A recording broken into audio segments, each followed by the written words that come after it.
Hi friends, welcome back to my YouTube channel Kavana lifestyle vlogs in Kannada. I hope ಎಲ್ಲರೂ ಚೆನ್ನಾಗಿದ್ದೀರಾ ಅಂತ ಭಾವಿಸ್ತಾ ಇವತ್ತಿನ ವಿಡಿಯೋ ಸ್ಟಾರ್ಟ್ ಮಾಡ್ತಾ ಇದ್ದೀನಿ. ಇನ್ನು ಯಾರೇ ನನ್ನ ಯೂಟ್ಯೂಬ್ ಚಾನಲ್ನ ಸಬ್ಸ್ಕ್ರೈಬ್ ಆಗಿಲ್ಲ, ನೀವು ಕೂಡ ಸಬ್ಸ್ಕ್ರೈಬ್ ಆಗಿ ಅಂತ ಹೇಳ್ತಾ ಇವತ್ತಿನ ವಿಡಿಯೋ ಸ್ಟಾರ್ಟ್ ಮಾಡ್ತಾ ಇದ್ದೀನಿ. ನೋಡ್ತಾ ಇರ್ಬೋದು, ಇದು ನನ್ನ ಮಗನ ಬರ್ತ್ಡೇ ವ್ಲಾಗ್ ಆಗಿರುತ್ತೆ. ಬರ್ತ್ಡೇ ಮುಗಿದು ಸುಮಾರು ದಿನ ಆಗಿದೆ, ಬಟ್ ಸ್ವಲ್ಪ ಕೆಲಸ ಇರೋದ್ರಿಂದ ವಿಡಿಯೋ ಅಪ್ಲೋಡ್ ಮಾಡೋಕ್ಕಾಗಿರಲಿಲ್ಲ. ಹಾಗಾಗಿ ಸ್ವಲ್ಪ ಲೇಟಾಗಿ ಅಪ್ಲೋಡ್ ಮಾಡ್ತಾ ಇದ್ದೀನಿ.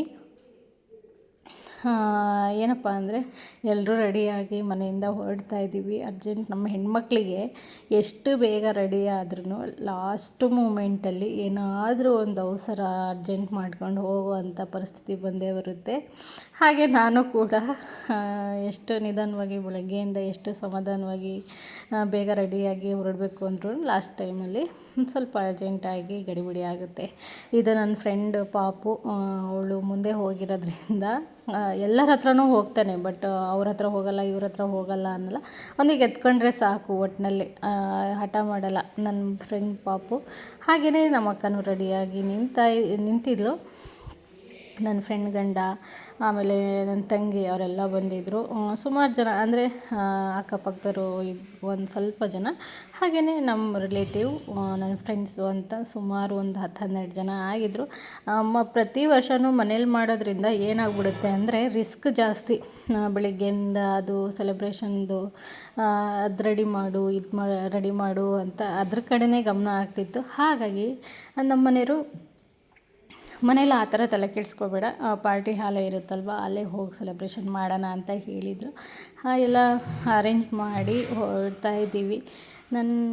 ನಮ್ಮ ಮನೆಯವರು ಕೂಡ ರೆಡಿಯಾಗಿ ಹೊರಡ್ತಿದ್ದಾರೆ. ನನಗೆ ಕರಿತಾ ಇದ್ದರು, ಟೈಮ್ ಆಯಿತು ಬಾ ಬೇಗ ಅಂದಿದ್ದು. ಅರ್ಜೆಂಟಲ್ಲಿ ಬಾಯ್ ಮಾಡು ಅಂದ್ರೂ ಬಾಯ್ ಮಾಡೋಕ್ಕಾಗಿಲ್ಲ. ಆ ಥರ ಆದರೆ ನಮ್ಮ ಹೆಣ್ಮಕ್ಳಿಗೇನೋ ಒಂಥರ ಗಡಿಬಿಡಿ ಹೊರಡೋವರೆಗೂ. ನನಗೊಬ್ಬರಿಗೆ ಆ ಥರ ಆಗುತ್ತೆ, ಇಲ್ಲ ಎಲ್ಲ ಹೆಣ್ಮಕ್ಳಿಗೂ ಇದೇ ಥರ. ಲಾಸ್ಟ್ ಮೂಮೆಂಟಲ್ಲಿ ಒಂದು ಸ್ವಲ್ಪನಾದರೂ ಗಂಡನ ಹತ್ರ ಬಯಸ್ಕೊಂಡಿಲ್ಲ ಅಂದರೆ ಸಮಾಧಾನ ಆಗಲ್ಲ. ಫೈನಲಿ ರೆಡಿಯಾಗಿ ಹೊರಡ್ತಾ ಇದ್ದೀವಿ ಪಾರ್ಟಿ ಹಾಲಿಗೆ. ನನ್ನ ತಂಗಿಯವರು ಅವರು ಬಂದಿದ್ರಲ್ವ, ಅವ್ರವ್ರ ಕಾರಲ್ಲಿ ಹೊರಟ್ವಿ.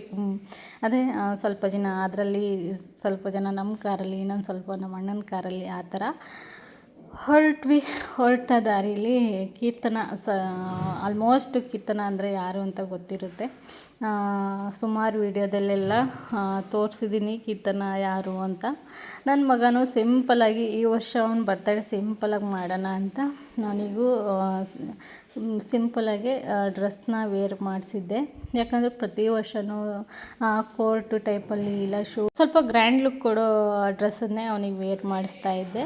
ಹಾಗಾಗಿ ಈ ವರ್ಷ ಸ್ವಲ್ಪ ಸಿಂಪಲ್ಲಾಗಿ ರೆಡಿ ಮಾಡಿಸೋಣ ಅಂತ ಏನಿಲ್ಲ, ನಾರ್ಮಲ್ ಶರ್ಟ್, ಕಾಟನ್ ಶರ್ಟ್, ಹಾಗೆಯೇ ಒಂದು ಜೀನ್ಸ್ ಪ್ಯಾಂಟನ್ನು ಹಾಕಿದ್ದೆ. ಅದರಲ್ಲೇ ತುಂಬ ಚೆನ್ನಾಗಿ ಕಾಣಿಸ್ತಾ ಇದ್ದ. ಅಯ್ಯೋ, ಅವನಿಗಂತೂ ತಡೆಯೋಕ್ಕಾಗ್ತಿರ್ಲಿಲ್ಲ, ಅಷ್ಟು ಖುಷಿ ಆಗ್ಬಿಟ್ಟಿದೆ ಅವನಿಗೆ ಎಲ್ಲರೂ ಬಂದಿರೋದ್ರಿಂದ. ನಾವು ಬಂದ್ವಿ. ಎಲ್ಲರೂ ಕೆಲವರು ಹಾಯ್ ಮಾಡಿರಿ ಅಂದರೆ, ಕೆಲವರಿಗೆ ಕ್ಯಾಮ್ರಾ ಮುಂದೆ ಬರೋಕ್ಕೆ ಇಷ್ಟ ಇರಲ್ಲ. ಹಾಗಾಗಿ ಕೆಲವರಿಗೆ ಇಷ್ಟ ಆಗುತ್ತೆ, ಕೆಲವರಿಗೆ ಇಷ್ಟ ಆಗಲ್ಲ. ಅದನ್ನು ಹೆಂಗೋ ಬ್ಯಾಲೆನ್ಸ್ ಮಾಡ್ಕೊಂಡು ಕೀರ್ತನನೇ ವೀಡಿಯೋ ಮಾಡಿದ್ದು. ನಾನು ವೀಡಿಯೋ ಮಾಡೋಕ್ಕೆ ಹೋಗಿಲ್ಲ, ಯಾಕಂದರೆ ನಾನು ಸ್ವಲ್ಪ ಅದು ಬರ್ತಡೇ ಇದರಲ್ಲಿ ಬ್ಯುಸಿ ಇರೋದ್ರಿಂದ ಅವಳೇ ಎಲ್ಲ ವೀಡಿಯೋ ಎಲ್ಲ ಕವರ್ ಮಾಡಿಕೊಟ್ಲು. ಆಮೇಲೆ ನಾನು ಎಷ್ಟೇ ಹೇಳಿದ್ರು, ಅಕ್ಕ ಇನ್ನೊಂದು ಸರಿ ನೀನು ಒಬ್ಬಳೇ ಬಾ, ವೀಡಿಯೋ ಮಾಡ್ತೀನಿ ಅಂತ ವೀಡಿಯೋ ಮೊದಲು. ಸ್ಯಾರಿ ಯಾವ ಥರ ಕಾಣಿಸ್ತಿದೆ ಅಂತ ಕಮೆಂಟ್ ಮಾಡಿ. ಇದು ಸ್ಯಾರಿ ನಾನು ಎಕ್ಸ್ಟ್ರಾ ತಗೊಂಡು, ಅಂದರೆ ಸ್ಯಾರಿಗೆ ಬ್ಲೌಸ್ ಬಂದಿತ್ತು, ಆ ಬ್ಲೌಸ್ ಯಾಕೋ ಇಷ್ಟ ಆಗಲಿಲ್ಲ ಹಾಗಾಗಿ ಬೇರೆ ಬ್ಲೌಸ್ ಪೀಸ್ ಬರುತ್ತಲ್ಲ, ಅದನ್ನು ನಾನು ಓನಾಗಿ ಅದನ್ನು ಯಾವ ಥರ ಮ್ಯಾಚ್ ಮಾಡ್ಬೋದು ಅಂತ ಓನಾಗಿ ಮ್ಯಾಚ್ ಮಾಡಿ ಸ್ಟಿಚ್ ಮಾಡಿಸಿದ್ದು. ತುಂಬಾ ಚೆನ್ನಾಗಿ ಕಾಣಿಸ್ತಿತ್ತು. ಬರ್ತಡೆಗೆ ಬಂದವರೆಲ್ಲ ಸ್ಯಾರಿ ಎಲ್ಲಿ ತಗೊಂಡ್ರಿ ಅಂತ ಒಂದು ಕೇಳ್ತಾಯಿದ್ರು. ಹಾಗೆಯೇ ತುಂಬಾ ಚೆನ್ನಾಗಿ ಕಾಣಿಸ್ತಾ ಇತ್ತು, ರಿಯಲ್ಲಾಗಿ ತುಂಬ ಚೆನ್ನಾಗಿ ಕಾಣಿಸ್ತಾ ಇತ್ತು ಸೀರೆ. ನನ್ನ ಮಗನೂ ಕೂಡ ತುಂಬಾ ಖುಷಿಯಾಗಿದ್ದ. ಅವನಿಗೂ ಕೂಡ ಏನೋ ಒಂಥರ ಸರ್ಪ್ರೈಸ್ ಅನ್ನೋ ಥರ ಫೀಲ್ ಆಯಿತು. ಇದು ಬರ್ತಡೇ, ನನ್ನ ಮಗನ ಬರ್ತಡೇ ಸೆಲೆಬ್ರೇಷನ್ ವಿಡಿಯೋ ಆಗಿರೋದ್ರಿಂದ ನಮಗೆ ಏನಾಗ್ಬಿಡುತ್ತೆ ಅಂದರೆ ವ್ಲಾಗ್ ಮಾಡ್ತಾಯಿದ್ರೆ ಕಂಟಿನ್ಯೂಸ್ ಆಗಿ ಮಾತಾಡಿ ಅದೇ ರೂಢಿಯಾಗಿರುತ್ತೆ. ಸ್ವಲ್ಪ ದಿನ ಗ್ಯಾಪ್ ಬಿಟ್ಬಿಟ್ವಿ ಅಂದರೆ ಏನು ಮಾತಾಡೋದಪ್ಪ ಅನ್ನೋದೇ ಒಂದು ಡೌಟ್ ಆಗಿರುತ್ತೆ. ಈಗ ಕಂಟಿನ್ಯೂ ಮಾಡೋಣ. ಏನಿಲ್ಲ, ಫೈನಲ್ ಲುಕ್ ನಾನೇ ಮನೇಲಿ ಸಿಂಪಲ್ಲಾಗಿ ಹೆವಿ ಮೇಕಪ್ ಬೇಡ ಅಂತ ಸಿಂಪಲ್ಲಾಗಿ ರೆಡಿಯಾಗಿದ್ದು. ಹೇರ್ ಸ್ಟೈಲ್ ಎಲ್ಲ ನಾನೇ ಮಾಡ್ಕೊಂಡಿದ್ದು. ಸ್ಯಾರಿ ಡ್ರಾಪಿಂಗ್ ಮಾತ್ರ ನನ್ನ ಫ್ರೆಂಡು ಸ್ವಲ್ಪ ಹೆಲ್ಪ್ ಮಾಡಿದ್ರು. ಹಾಗೆಯೇ ಮೇಕಪ್ಪು, ಹೇರ್ ಸ್ಟೈಲ್ ಎಲ್ಲ ನನ್ನದೇ ಓನು. ಸಿಂಪಲಾಗಿ ರೆಡಿ ಆಗಿದ್ರು ತುಂಬಾ ಚೆನ್ನಾಗಿತ್ತು. ಅಂದರೆ ರಿಯಲಾಗಿ ನನ್ನ ಪರ್ಸ್ನಲಿ ನನಗಿಷ್ಟ ಆಯಿತು. ಈ ಥರ ಇದೆ ಬರ್ತ್ಡೇ ಪಾರ್ಟಿ ಹಾಲು, ಸಿಂಪಲಾಗಿ ಮಾಡೋಣ ಅಂತ ಮಾಡ್ತಾಯಿರೋದು.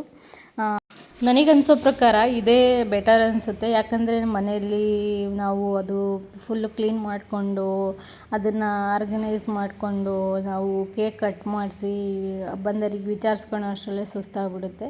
ಈ ಥರ ಹಾಲಿದ್ದರೆ ಏನಿಲ್ಲ, ಸ್ವಲ್ಪ ನಾವು ಫ್ರೀ ಆಗಿರ್ಬೋದು, ಯಾವುದೇ ಥರ ಟೆನ್ಷನ್ ಇರಲ್ಲ. ನನ್ನ ತಂಗಿ ನಮ್ಮ ಅಕ್ಕ ಸೆಲ್ಫಿ ತಗೊಳ್ತಾಯಿದ್ರು. ಮತ್ತು ನನ್ನ ಮಗಂದು ನಂದು ಫೋಟೋ ತೆಗ್ಸ್ಕೊಳ್ಳೋಣ ಅಂತ ಒಂದೆರಡು ಫೋಟೋ ತೆಗೆಸ್ಕೊಂಡೆ.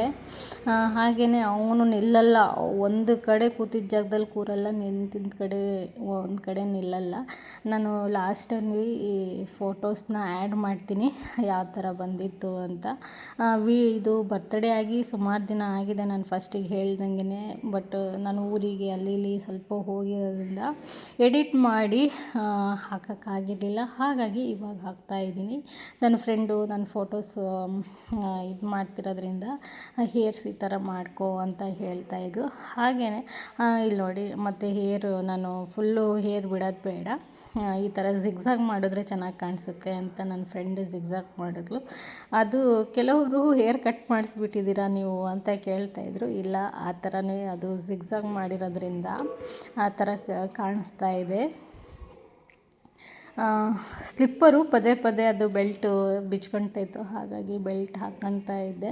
ನನ್ನ ಮಗ ಮತ್ತು ಅವನ ಫ್ರೆಂಡು ಕೂಡ ಬಂದಿರೋದ್ರಿಂದ ಅವರಿಬ್ಬರು ಸೇರಿ ಒಂದು ಡ್ಯಾನ್ಸ್ ಮಾಡಿದ್ರು. ಹಾಗೆಯೇ ಬರ್ತ್ಡೇ ಸ್ಟಾರ್ಟ್ ಆಗೋಕ್ಕಿಂತ ಮುಂಚೆ ಅಂದರೆ ನನ್ನ ತಂಗಿ, ನಮ್ಮ ತಂಗಿ ಯಜಮಾನ್ರು, ನಾನು, ನಮ್ಮ ಮನೆಯವರು ಮತ್ತು ಕೀರ್ತನ ಮತ್ತು ಸುಮಾರು ಜನ, ಕೆಲವೊಬ್ಬರು ನನ್ನ ಫ್ರೆಂಡ್ ಫೇಸ್ನ ವೀಡಿಯೋದಲ್ಲಿ, ಯಾಕಂದರೆ ಅವ್ರಿಗೆ ಕ್ಯಾಮ್ರಾ ಮುಂದೆ ಬರೋಕ್ಕೆ ಇಷ್ಟ ಇಲ್ಲ, ಹಾಗಾಗಿ ಕೆಲವೊಂದು ಕ್ಲಿಪ್ಪಿಂಗ್ಸ್ನ ನಾನು ಆ್ಯಡ್ ಮಾಡಿಲ್ಲ. ಹಾಗೆಯೇ ಅವ್ರ ಫೇಸ್ನ ಬ್ಲರ್ ಮಾಡಿದ್ದೀನಿ, ಯಾಕಂದರೆ ಅವ್ರಿಗೆ ಅನ್ಕಂಫರ್ಟಬಲ್ ಆಗೋದ್ರಿಂದ ನಾನು ಅವರಿಗೆ ತೋರಿಸೋ ಹಾಗಿಲ್ಲ.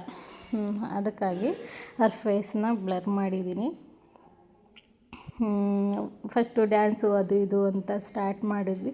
ತುಂಬಾ ಚೆನ್ನಾಗಿತ್ತು ಬರ್ತ್ಡೇ. ಈ ಥರ ಫ್ರೆಂಡ್ಸು, ಫ್ಯಾಮಿಲಿ ಅಂದರೆ ಕೆಲವೊಬ್ಬರಿಗೆ ಇಷ್ಟ ಆಗುತ್ತೆ, ಕೆಲವರಿಗೆ ಇಷ್ಟ ಆಗೋಲ್ಲ. ಕೆಲವರು ಎಲ್ಲರೂ ನಮ್ಮ ಥರನೇ ಇಷ್ಟ ಆಗೋ ಥರ ಸೇರ್ಕೊಂಡಾಗ ಅದೊಂಥರ ಮಜಾ ಇರುತ್ತೆ.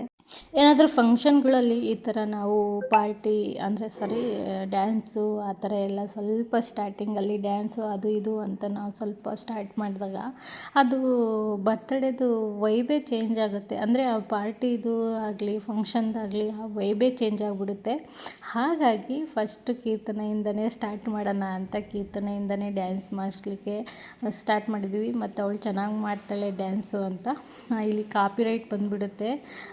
ನಾನು ಆದ್ರೂ ವೀಡಿಯೋ ಫಸ್ಟಲ್ಲಿ ನಾನು ಸಣ್ಣ ಕ್ಲಿಪ್ಪಿಂಗ್ ಹಾಕಿದ್ದೀನಿ, ಗೊತ್ತಿಲ್ಲ ಕಾಪಿರೈಟ್ ಬರ್ಬೋದು.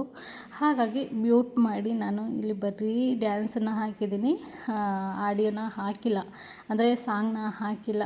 ನನ್ನ ಮಗ ಮಧ್ಯೆ ಹೋಗಿ ಅವ್ರ ಜೊತೆ ನಾನು ಏನೋ ಡ್ಯಾನ್ಸ್ ಮಾಡ್ತೀನಿ ಅಂತ ಡ್ಯಾನ್ಸ್ ಮಾಡ್ತಿದ್ದಾನೆ. ಅವನದೇ ಸ್ಟೈಲ್ ಬೇರೆ, ಅವನ ಸ್ಟೆಪ್ಸೇ ಬೇರೆ, ಅವಳ ಜೊತೆ ಅವನು ಕಂಪೇರ್ ಮಾಡೋಕ್ಕಾಗಲ್ಲ.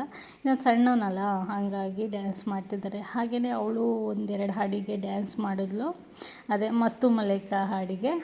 ಮತ್ತು ನನ್ನ ತಂಗಿ ಮತ್ತು ಅವ್ರ ಯಜಮಾನ್ರೆಲ್ಲ ಡ್ಯಾನ್ಸ್ ಮಾಡಿದ್ರು. ನಾನು ನಮ್ಮ ಮನೆಯವರು ಸ್ವಲ್ಪ ಡ್ಯಾನ್ಸ್ ಅಂದರೆ ಒಂದೆರಡೆರಡು ಸ್ಟೆಪ್ಸು ನಮಗೆ ಡ್ಯಾನ್ಸ್ ಬರಲಿಲ್ಲ ಅಂದ್ರೂ ನಮಗೆ ಯಾವ ಥರ ಸ್ಟೆಪ್ಸ್ ಬರುತ್ತೋ ಆ ಥರ ಸ್ಟೆಪ್ಸನ್ನ ಮಾಡೋದಷ್ಟೇ.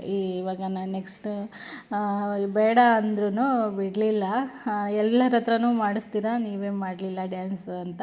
ಹಾಗಾಗಿ ನಾವೇ ಒಂದೆರಡು ಸ್ಟೆಪ್ ಮಾಡಿದ್ವಿ. ಹಾಗೆ ನನ್ನ ತಂಗಿ ಚೆನ್ನಾಗಿ ಮಾಡಿದ್ಲು ಡ್ಯಾನ್ಸು.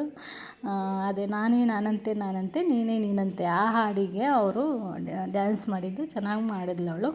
ಯಾಕಂದರೆ ಅವಳು ಫಸ್ಟಿಂದನೂ ಡ್ಯಾನ್ಸ್ ಮಾಡ್ತಾಳೆ, ಅವಳು ಆ ಥರ ನಾಚಿಕೆ ಮಾಡ್ಕೊಳೋದು ಆ ಥರ ಎಲ್ಲ ಮಾಡಲ್ಲ, ಚೆನ್ನಾಗಿ ಡ್ಯಾನ್ಸ್ ಮಾಡ್ತಾಳೆ. ಮಾಡಿದ್ಲು ಫೈನಲಿ ತುಂಬಾ ಚೆನ್ನಾಗಾಯಿತು ಬರ್ತಡೇ.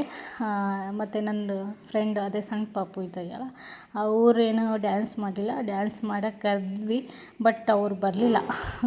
ಇಲ್ಲ ನಾಚಿಕೆ ಆಗುತ್ತೆ ನನಗೆ ಅಂತ ಅವಳು ಬರಲಿಲ್ಲ. ನಮ್ಮ ಅಕ್ಕನೂ ಇನ್ನೇನು, ನಮ್ಮ ಅಕ್ಕ ಅಂತೂ ಅವ್ರು ಯಾರ ಮುಂದೆನೂ ಡ್ಯಾನ್ಸ್ ಮಾಡಲ್ಲ, ಅವಳು ಅಷ್ಟು ಮಾತಾಡೋದೇ ಹೆಚ್ಚು. ನಾವಿದ್ದಾಗ ಸ್ವಲ್ಪ ಜೋರಾಗಿ ಮಾತಾಡ್ತಾಳೆ, ಈಗ ಯಾರಾದರೂ ಜನ ಇದ್ದರು ಅಂದರೆ ಸೈಲೆಂಟ್ ಆಗಿಬಿಡ್ತಾಳೆ ಅವಳು. ತುಂಬಾ ಚೆನ್ನಾಗಿ ಮಾಡಿದ್ಲು ನನ್ನ ತಂಗಿ. ಎಲ್ಲರೂ ಚೆನ್ನಾಗಿದೆ ಡ್ಯಾನ್ಸು ಅಂತ ಕಾಮೆಂಟ್ ಮಾಡಿದ್ರು. ಮತ್ತು ಅವಳು ವೆಯ್ಟ್ ಲಾಸ್ ಅಂದರೆ ಇದು ಪ್ರೆಗ್ನೆನ್ಸಿಗೆ ಟ್ರೈ ಮಾಡ್ತಿರೋದ್ರಿಂದ ಡಾಕ್ಟ್ರು ಸ್ವಲ್ಪ ವೆಯ್ಟ್ ಲಾಸ್ ಮಾಡಬೇಕು ಅಂತ ಹೇಳಿದಾರಂತೆ. ಹಾಗಾಗಿ ತುಂಬಾ ವೆಯ್ಟ್ ಲಾಸ್ ಆಗಿದ್ದಾಳೆ. ಎಷ್ಟು 4 kgನೋ 5 kgನೋ ವೆಯ್ಟ್ ಲಾಸ್ ಮಾಡಿದ್ದಾಳೆ. ಹಾಗಾಗಿ ಸಣ್ಣ ಕಾಣಿಸ್ತಿದ್ದಾಳೆ. ಫಸ್ಟಿಗೆ ನನ್ನಷ್ಟೇ ದಪ್ಪ ಆಗಿದ್ಲು. ಅದಕ್ಕೆ ಅಕ್ಕ ನಾನು ವೆಯ್ಟ್ ಲಾಸ್ ಮಾಡಿದ್ದೀನಿ, ನೀನು ವೆಯ್ಟ್ ಲಾಸ್ ಮಾಡ್ಕೋ ಅಂತ ಹೇಳ್ತಾಯಿದ್ಲು. ನಾನು ತುಂಬಾ ದಪ್ಪ ಆಗಿದ್ದೀನಿ. ಅದೇ ಪ್ರಯತ್ನದಲ್ಲಿದ್ದೀವಿ ನಾವು ವೆಯ್ಟ್ ಲಾಸ್ ಮಾಡ್ಕೋಬೇಕು ಅಂತ. ಅವರು 1-2-3 ಸಾಂಗಿಗೆ ಏನೋ ಡ್ಯಾನ್ಸ್ ಮಾಡಿದ್ಲು, ಚೆನ್ನಾಗಿ ಮಾಡಿದ್ಲು. ಅವಳಿಗೂ ಸುಮಾರು ದಿನ ಆಗಿತ್ತು ಡ್ಯಾನ್ಸ್ ಮಾಡ್ದಂಗೆ. ಅವಳು ಏನಾದರೂ ಹಬ್ಬ ಫಂಕ್ಷನಲ್ಲಿ ನಾವೇ ಫ್ಯಾಮಿಲಿಯವರು ಸೇರ್ಕೊಂಡಾಗ ಈ ಥರ ಡ್ಯಾನ್ಸ್ ಮಾಡಿ ಅವಳಿಗೂ ಖುಷಿ ಆಗುತ್ತೆ. ಯಾಕಂದರೆ ಅಲ್ಲಿ ಅತ್ತೆ ಮಾವ ಮೈದ್ನರು ಮತ್ತು ಜಾಯಿಂಟ್ ಫ್ಯಾಮಿಲಿ ಆಗಿರೋದ್ರಿಂದ, ಅಂದರೆ ಹಳ್ಳಿ ಕಡೆ ಸ್ವಲ್ಪ ನಾಚಿಕೆ ಮಾಡ್ಕೊಳ್ತಾಳೆ. ಆದ್ರೂ ಏನಾದರೂ ಹಬ್ಬದಲ್ಲಿ ಫಂಕ್ಷನಲ್ಲಿ ಎಲ್ಲರೂ ಸೇರ್ಕೊಂಡು ಡ್ಯಾನ್ಸ್ ಮಾಡ್ತಾರೆ. ಆದರೆ ಈ ಥರ ಗಂಡ ಹೆಂಡತಿ ಸ್ವಲ್ಪ ಡ್ಯಾನ್ಸ್ ಮಾಡಿ ಸುಮಾರು ಟೈಮ್ ಆಗಿರೋದ್ರಿಂದ ಈ ಥರ ಎಲ್ಲ ಎಂಜಾಯ್ ಮಾಡಿದ್ಲು. ಚೆನ್ನಾಗಿತ್ತು, ಚೆನ್ನಾಗಿ ಮಾಡಿದ್ಲು ಡ್ಯಾನ್ಸು. ಹಾಗೆಯೇ ಅದನ್ನು ನೋಡಿ ನಾವು ಕೂಡ ಎಂಜಾಯ್ ಮಾಡಿದ್ವಿ. ನನ್ನ ಮಗನೂ 1-2 ಸ್ಟೆಪ್ಸ್ ಹಾಕ್ತೀನಿ ಅಂತ ಅವನು ಯಾವುದೋ ಒಂದು ಹಾಡಿಗೆ ಸ್ಟೆಪ್ಸ್ ಹಾಕ್ತಾ ಹಂಗೂ ಹಿಂಗೂ ಅಂತ ಅವನು ಡ್ಯಾನ್ಸ್ ಮಾಡಿ ಒಬ್ಬನೇ ಮಾಡ್ದ. ಅವನಿಗೆ ಡ್ಯಾನ್ಸು ಈ ಥರ ಹಾಡು ಅವ್ನು ಹೇಳಿದ ಸೆಲೆಕ್ಟೆಡ್ ಹಾಡೇ ಅವನಿಗೆ ಹಾಕಿ ಡ್ಯಾನ್ಸ್ ಮಾಡಿಸ್ಬೇಕು, ಆವಾಗ ಮಾಡ್ದ. ನಮ್ಮ ಅಕ್ಕನ ಮಗನೂ ಅವ್ನು ತುಂಬ ಚೆನ್ನಾಗಿ ಡ್ಯಾನ್ಸ್ ಮಾಡ್ತಾನೆ. ಆದರೆ ಇಲ್ಲಿ ಮಾಡೋ ಅಂದರೆ ಜನ ಇದ್ದರು ಅಂತ ಸ್ವಲ್ಪ ನಾಚಿಕೆ ಮಾಡಿಕೊಂಡು ಡ್ಯಾನ್ಸ್ ಮಾಡಲಿಲ್ಲ. ಅವ್ರ ಅಣ್ಣ ನಮ್ಮ ಅಕ್ಕನ ಮಗನ ನೋಡಿಕೊಂಡು ಇವನು ಅವನ ಥರನೇ ಸ್ಟೆಪ್ ಹಾಕ್ತಾನೆ. ಏನೋ ಮಕ್ಳಿಗೆ ಹೇಳ್ಬೇಕಾ, ಅವ್ರಿಗೆ ಮನ್ಸಿಗೆ ಬಂದಿದ್ದು ಸ್ಟೆಪ್ಸ್ ಹಾಕಿ ಡ್ಯಾನ್ಸನ್ನ ಹೆಂಗೆ ಮಾಡಿದ್ರು. ಇನ್ನೇನು ಟೈಮ್ ಆಗುತ್ತೆ, ಕೇಕೆಲ್ಲ ಮೆಲ್ಟ್ ಆಗಿಬಿಡುತ್ತೆ ಅಂತ ನಾವು ಕೇಕ್ ಕಟ್ಟಿಂಗಿಗೆ ಇದು ಮಾಡಿದ್ವಿ. ನನ್ನ ಮಗ ಬರೀ ಮಕ್ಕಳೇ ಅಥವಾ ನನ್ನ ಮಗನೇ ಹಿಂಗೆ ಅಂತ ಗೊತ್ತಿಲ್ಲ, ಬರೀ ಕೇಕ್ ಮೇಲೆ ಕಣ್ಣು, ಕೇಕು, ಬರೀ ಕೇಕು ಕೇಕು ಕೇಕು. ಅವ್ರಿಗೆ ಎಷ್ಟೇ ತಿನ್ನಿಸಿ ನೀವು ಎಷ್ಟೇ ಇದು ಮಾಡಿದ್ರು ಎಷ್ಟೋ ವರ್ಷದಿಂದ ಅವ್ರಿಗೆ ಕೇಕಿನ ಮುಖನೇ ತೋರಿಸಿಲ್ಲ ಅನ್ನೋ ಥರ ಮಾಡ್ತಾರೆ. ಕೇಕ್ ಮೇಲೆ ಕಣ್ಣು. ಪಾಪು ಫೋಟೋಸಿಗೆ ಪೋಸ್ ಕೊಡು ಅಂದರೆ ಬರೀ ಕೇಕ್ ಕಟ್ ಮಾಡೋದು, ಯಾವಾಗ ತಿನ್ನೋದು ಅಂತಲೇ ಅವನಿಗೆ ಆ ಥರ ಇದಾಗ್ತಾಯಿತ್ತು. ಬರೀ ಕೇಕೇ ನೋಡ್ತಾರೆ ನೋಡಿ. ಆಲ್ಮೋಸ್ಟ್ ವಿಡಿಯೋದಲ್ಲಿ ಬರೀ ಕೇಕ್ ಯಾವಾಗ ತಿನ್ನಲಿ ಅನ್ನೋದೇ ಅವನಿಗೆ ಬರೀ ಅದೇ ಕಾಡ್ತಿತ್ತು ಅನಿಸುತ್ತೆ. ಅದಕ್ಕೆ ನಾವೆಲ್ಲ ಮಾತಾಡಿದ್ದು, ಈ ಮಕ್ಕಳು ಒಳ್ಳೆ ಮರ್ಯಾದೆ ತೆಗಿತಾರೆ ಅಪ್ಪ ಅಮ್ಮಂದು. ಏನಿಲ್ಲ, ಏನು ಗೊತ್ತಾ, ಎಷ್ಟು ಕೊಡಿಸಿದ್ರು ಮತ್ತು ಕೇಕ್ ಬರ್ತಡೇಯಲ್ಲಿ ಬೇರೆಯವ್ರಿಗೆ ತಿನ್ನಿಸು ಅಂದರೆ ಅವರೇ ತಿನ್ಕೊಂಡು ಅಲ್ಲಿ ನೋಡಿ ಆ ಪ್ಲಾಸ್ಟಿಕ್ ನೈಫೇ ಬಾಯಿಗೆ ಹಾಕ್ಕೊಂಡು ಚೆನ್ನಾಗಿ ನೆಗ್ತಿದ್ದಾನೆ. ನಮ್ಮ ಮನೆಯವರು ಸುಮ್ಮನಿರು ಪಾಪು ಹಂಗೆ ಮಾಡಬೇಡ ಅಂದ್ರೂ, ಏನೋ ಹಿಂಗೆ ಮರ್ಯಾದೆ ತೆಗಿತೀಯ ನೀನು ಎಲ್ಲರ ಮುಂದೆ ಅಂದ್ರೂ ಅವನು ಬಿಡ್ತಾ ಇರಲಿಲ್ಲ. ಅವನಿಗೆ ಬರೀ ಕೇಕ್ ಮೇಲೆ ಜ್ಞಾನ. ಅಂದರೆ ಯಾವಾಗ ತಿಂದ್ಬಿಡೋಣ, ಯಾವಾಗ ಕೊಡ್ತಾರೆ, ಏನು ಎಂತ ಅಂತ. ನಾವು ಸ್ವಲ್ಪ ಸಮಾಧಾನ ಮಾಡೋವರೆಗೂ ಸಮಾಧಾನ ಮಾಡಿದ್ವಿ. ಆಮೇಲೆ ಆಲ್ಮೋಸ್ಟ್ ಅವನಿಗೆ ಫೋಟೋಸ್ಗಳಿಗೆ ವೀಡಿಯೋಗಳಿಗೆ ಪೋಸ್ ಕೊಡು ಅಂದರೆ ಕೊಡ್ತಾ ಇರಲಿಲ್ಲ. ಕೇಕಿಗೆ ಕೈ ಹಾಕೋದು, ಅದು ತಿನ್ನಿಸು, ಚಾಕ್ಲೇಟ್ ತಿನ್ನಿಸು, ಅದು ತಿನ್ನಿಸು, ಇದು ತಿನ್ನಿಸು ಅಂತಲೇ ಹೇಳ್ತಾ ಇದ್ದ.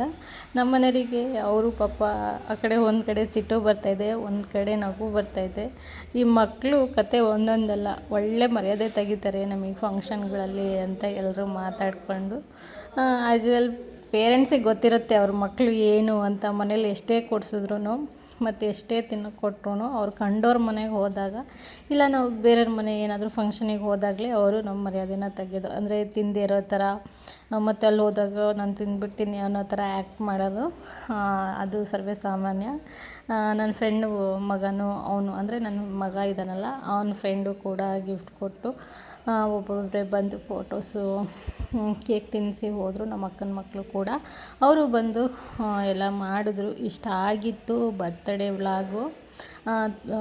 ಸುಮಾರು ಟೈಮ್ ಆಯಿತು ಬರ್ತಡೇ ಮುಗಿದು, ಬಟ್ ಇವಾಗ ವೀಡಿಯೋನ ಶೇರ್ ಮಾಡ್ಕೊಳ್ತಾ ಇದ್ದೀನಿ ನಾನು. ಯಾಕಂದರೆ ಸ್ವಲ್ಪ ಊರಿಗೆ ಅಲ್ಲಿ ಇಲ್ಲಿ ಜಾತ್ರೆ ಅಂತ ಹೋಗಿದ್ದೆ, ಹಾಗಾಗಿ ನನ್ನ ಮಗನ ಕಾಟದಲ್ಲಿ ವೀಡಿಯೋ ಎಡಿಟ್ ಮಾಡಿ ಹಾಕೋಕ್ಕಾಗಿಲ್ಲ. ಫೈನಲಿ ಇವತ್ತು ಶೇರ್ ಮಾಡ್ಕೊಳ್ತಾ ಇದ್ದೀನಿ. ನನ್ನ ತಂಗಿ ಮತ್ತು ನನ್ನ ತಂಗಿ ಯಜಮಾನ್ರು, ಇವ್ರು ನಮ್ಮ ಅಕ್ಕನೂ ಬಂದು ಅವಳು ಕೇಕ್ ತಿನ್ನಿಸಿದ್ಲು. ಆಮೇಲೆ ನಮ್ಮ ತಂಗಿ ಯಜಮಾನ್ರು ಅವರು ಬಂದು ಕೇಕ್ ತಿನ್ನಿಸಿ ಫೈನಲಿ ಮಗನ ಬರ್ತಡೇ ಸೆಲೆಬ್ರೇಷನ್ ಇಲ್ಲಿಗೆ ಎಂಡ್ ಮಾಡೋಣ ಅಂತ ಸುಮಾರು ಅಂದರೆ ಒಂದು 9:30 10 ಗಂಟೆ ಆಗ್ಬಿಟ್ಟಿತ್ತು. ಪಾಪ ಬಂದವರಿಗೆಲ್ಲ ಊಟ ಕೊಟ್ಟಿರಲಿಲ್ಲ, ಹಾಗಾಗಿ ಸಾಕು ಅಂತ ಇದು ಮಾಡಿ ನಾವು ಇದೆಲ್ಲ ಮುಗಿಸ್ಕೊಂಡು ಅಲ್ಲೇ ಕೇಕೆಲ್ಲ ಕಟ್ ಮಾಡಿ ಎಲ್ಲ ಖಾಲಿ ಮಾಡಿದ್ವಿ ಕೇಕು. ಮತ್ತು ಮನೆಗೇನು ವಾಪಸ್ ತರಲಿಲ್ಲ ನಾವು. ಅಲ್ಲೇ ಎಲ್ಲ ನನ್ನ ಫ್ರೆಂಡ್ಸು ಅವರೆಲ್ಲ ಬಂದಿದ್ರಲ್ವ, ಅವರು ಸ್ವಲ್ಪ ಕೇಕ್ ತಿನ್ನಿಸಿ ನನ್ನ ಮಗನ ಬರ್ತಡೇ ಸೆಲೆಬ್ರೇಷನ್ನ ಅಲ್ಲಿಗೆ ಮುಗಿಸಿದ್ವಿ. ಇಷ್ಟ ಆಗಿತ್ತು ನನ್ನ ಮಗನ ಬರ್ತಡೇ ವ್ಲಾಗು, ಸೆಲೆಬ್ರೇಷನ್ ವ್ಲಾಗು. ಈ ವಿಡಿಯೋನ ಇಲ್ಲಿಗೆ ಎಂಡ್ ಮಾಡ್ತಾಯಿದ್ದೀನಿ. ನಿಮಗೇನಾದರೂ ಇಷ್ಟ ಆದರೆ ಶೇರ್ ಮಾಡಿ, ಲೈಕ್ ಮಾಡಿ. ಹಾಗೆಯೇ ನನ್ನ ಚಾನಲ್ನ ಇನ್ನೂ ಯಾರ್ಯಾರು ಸಬ್ಸ್ಕ್ರೈಬ್ ಆಗಿಲ್ಲ ನೀವು ಕೂಡ ಒಂದು ಸಬ್ಸ್ಕ್ರೈಬ್ ಆಗಿ ಅಂತ ಹೇಳ್ತಾ ಇವತ್ತಿನ ವಿಡಿಯೋ ಇಲ್ಲಿಗೆ ಎಂಡ್ ಮಾಡ್ತಾಯಿದ್ದೀನಿ. ಸುಮಾರು ದಿನ ಗ್ಯಾಪ್ ಕೊಟ್ಟಿರೋದ್ರಿಂದ ನಾನು ಯಾವ ಥರ ಮಾತಾಡಿದ್ದೀನಿ ಅಂತ ಗೊತ್ತಿಲ್ಲ. ಏನಾದರೂ ಬೈ ಮಿಸ್ಸಾಗಿ ಏನಾದರೂ ಮಾತಾಡಿದರೆ ದಯವಿಟ್ಟು ಸಾರಿ ಕೇಳ್ತೀನಿ.